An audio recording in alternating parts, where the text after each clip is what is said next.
titres journaux concernent les destructions et reconstructions d'immeubles. Dans ces cas-là, en Israël, effectivement, il y a ce qu'on appelle le pinouille-binouille. Il y a beaucoup de… Enfin, comment ça marche? Voilà, comment je fais si je ne suis pas intéressée? Comment je fais quand ça me concerne? Enfin, voilà, si vous pouvez nous donner les informations.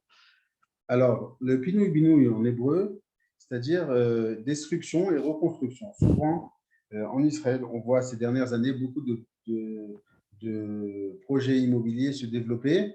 C'est-à-dire que ce ne sont pas des terrains vierges sur lesquels on va construire un projet, mais ce sont des immeubles existants, d'accord, des lotissements existants qui sont vétustes, qui sont anciens, qui ont été construits selon les normes des années 50, 60 et 70, qui n'ont plus du tout les normes en vigueur aujourd'hui. Et de ce fait, il y a besoin de… il y a des projets qui voient le jour. Et donc, il y a des promoteurs et des accompagnés d'avocats qui proposent aux habitants, tout simplement, regardez, aujourd'hui, vous avez par exemple un bien à 3 pièces vétuste, d'accord, vieux de 40 ou 50 ans. Nous te proposons de te faire partir de chez toi, de détruire cet immeuble et d'en construire un tout neuf. Maintenant, très important à savoir, il y a une loi qui régit tout cela et ça ne se fait pas comme ça sur un coup de tête. Donc, premièrement, il faut savoir qu'il y a 3 choses principales dans le cadre de ces projets. La première des choses, c'est-à-dire que vous aurez une contrepartie qui sera supérieure à votre appartement actuel. C'est-à-dire que si actuellement vous avez un appartement de 70 ou de 80 mètres carrés, vous aurez le droit à une superficie supérieure. D'accord? Si quelqu'un vous propose un projet et vous dit, regardez, je vais vous construire un appartement tout neuf à la place de l'ancien, de la même superficie, c'est illégal. D'accord? La contrepartie doit être supérieure à la surface actuelle.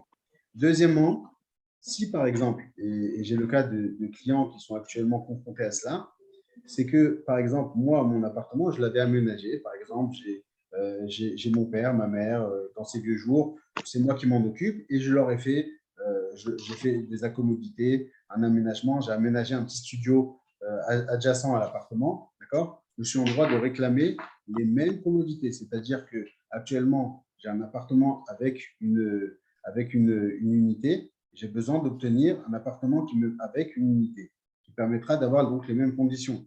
Actuellement, je vis dans un certain quartier, j'ai des écoles, j'ai des hôpitaux, j'ai des bus à proximité. Je suis censé pouvoir obtenir les mêmes commodités. Troisième point important, c'est que pendant toute la période de la construction, le promoteur est obligé, selon la loi, de vous payer, de vous loger et de vous payer le déménagement et l'aménagement. D'accord? Donc, c'est-à-dire que si… c'est important de préciser ces points-là parce que souvent, il y a des personnes, et ça se comprend, il y a des personnes qui disent « Moi, j'ai 70 ans, 80 ans, 90 ans, je n'ai pas le temps de partir 50 chez moi et de revenir. » Ce n'est pas bon. Malheureusement, souvent, on n'a pas la possibilité, on n'a pas la force, et au niveau de la loi, on ne peut pas refuser un projet, et donc, on se doit